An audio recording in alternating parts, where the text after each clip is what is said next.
And welcome everybody, it's Dan. Hope you're well today. Start of a fresh new week. We are on the 22nd of November, and so it means we're coming into Christmas in about a week's time.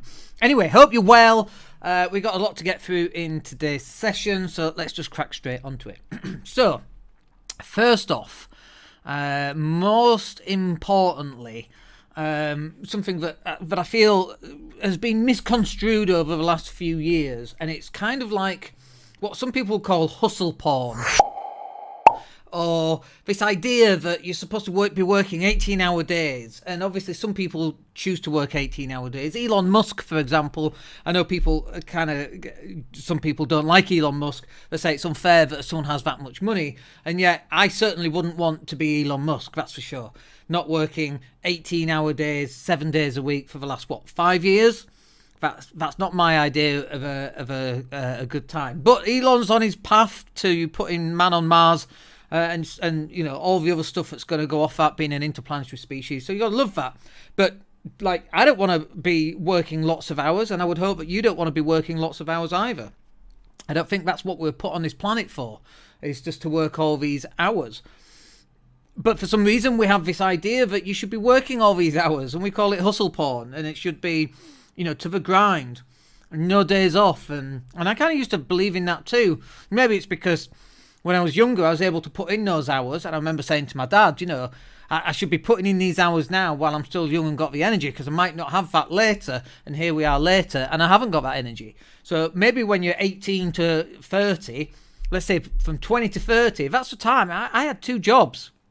I was working 60, 70, 80 hours a week, up to the age of 29, and I left work at the age of 29 and ended up working for myself. And boy, you just ended up working more hours when you started working for yourself, when you first got started.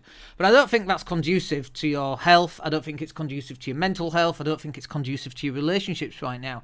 And we've got to get off this idea that you should be working all hours, because that's the dumb way of going through life. You know, if what's that saying? If all it took was hard work, every mother on the planet would be wealthy, something like that, right? And then there's this other argument about, which I see quite a lot of the time, about landlords, and they say things like, "Oh well, landlords, you know, you don't work very hard for your money." That's the whole point. Like, you've missed the point. That is the whole point. We don't work hard for our money. We're not supposed to. The asset generates the income, and it doesn't have to be property. It could be stocks and shares. If I buy Marks and Spencer's stocks and shares, I'm not going to Marks and Spencer's and stocking shelves for them.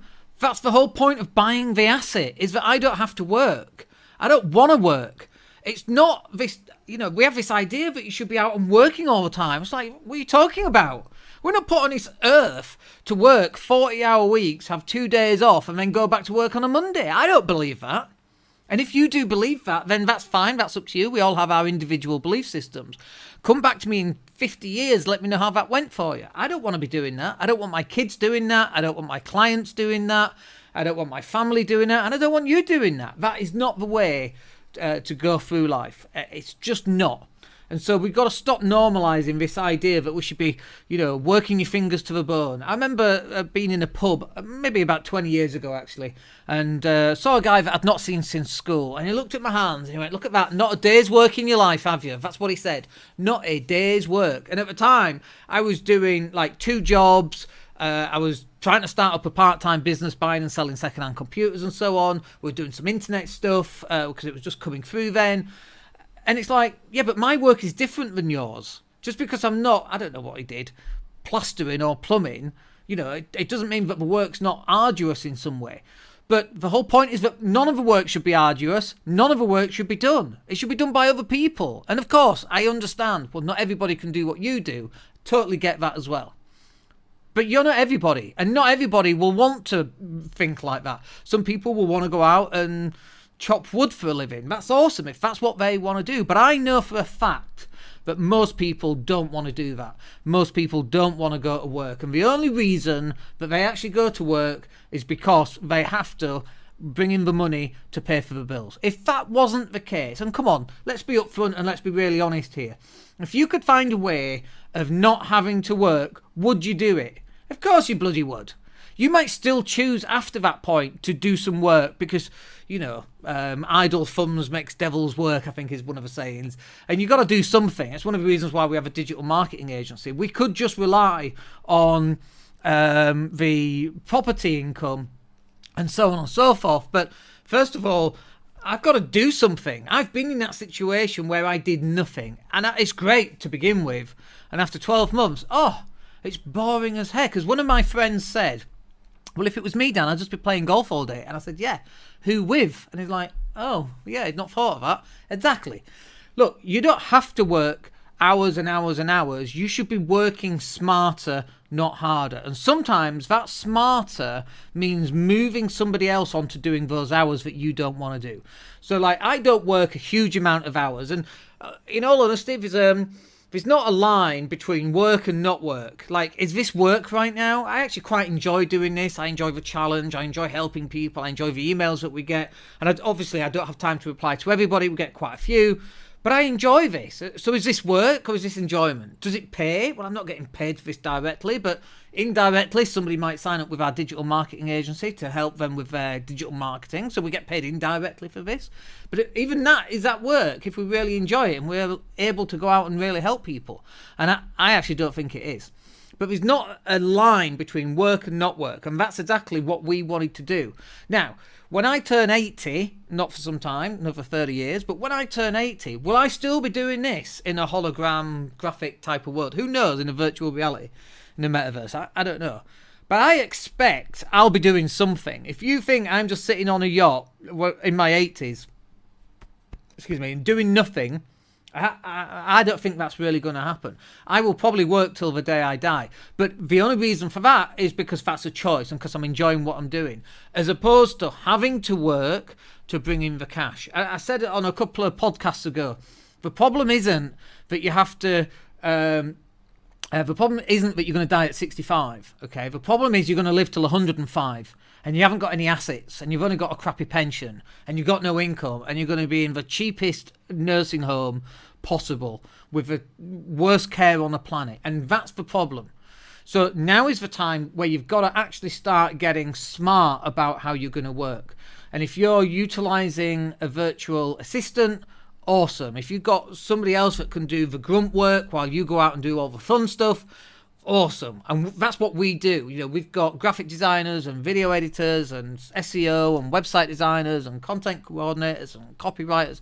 There's very little work that I actually do. That's because we've got all the grunt work being done by the people who are much more educated and experienced than I am.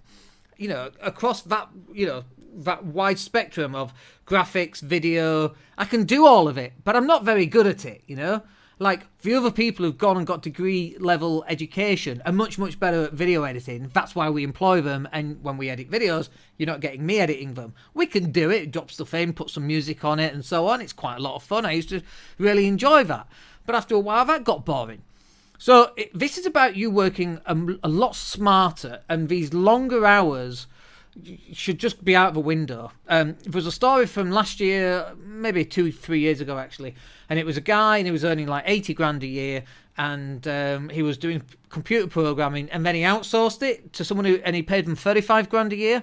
So this guy's making whatever the difference is, what is that, £55,000 a year, and his boss found out and then he got sacked. But I'm like, that's such an awesome way of doing it. When I worked at Dell, 100 grand a year, I wish I'd have had someone overseas to pre-book my appointments, to follow up my appointments. I mean, we had an internal whose job it was to do that, but actually create new opportunities for me to go in and sell, mop up the sales and add them onto my list. Nobody would have known about that. And they'd have been like, Dan, how are you doing all this marketing and all this stuff? And that's what we should have done, looking back at that. That's working smarter, not working harder. And that's why I don't think long hours should be normalised. The hustle culture is a bad thing. Now, some of this, of course, is also dependent on where you live. So like London, for example, the culture in London, maybe it's changed. It's been a number of years since I've been there. But as far as I remember, the culture in London was you finish at 5:30, well, you might as well keep working till 7:30 because you're having drinks. And if, I remember speaking to a friend of mine at the time, like, well, why don't people just leave at 5:30? Oh, it's frowned upon. And I'm like, it's frowned upon? what time do they work till? 9 till 5:30. But they don't leave at 5:30. No, because it's frowned upon. So they're doing extra work they're not being paid for? Yeah. Because it's frowned upon? Yeah. It just blows the mind. It's just not normal. And so some of this can be cultural based as well, cultural being London, because you in Leeds you go home from work, you get changed, you have a shower, you eat some food, and then you're back out. In London, you can't go home and come back out because it takes you 2 hours to do all that. So by the time you got home, it's time to come back. You haven't got time to do it. So you go straight out from work. And so that's why some of those hours are extended. But it's still hustle culture. It's still this hustle porn that we're trying to get away from. Work smarter, not harder. Okay. Oh, I do like getting excited about that stuff.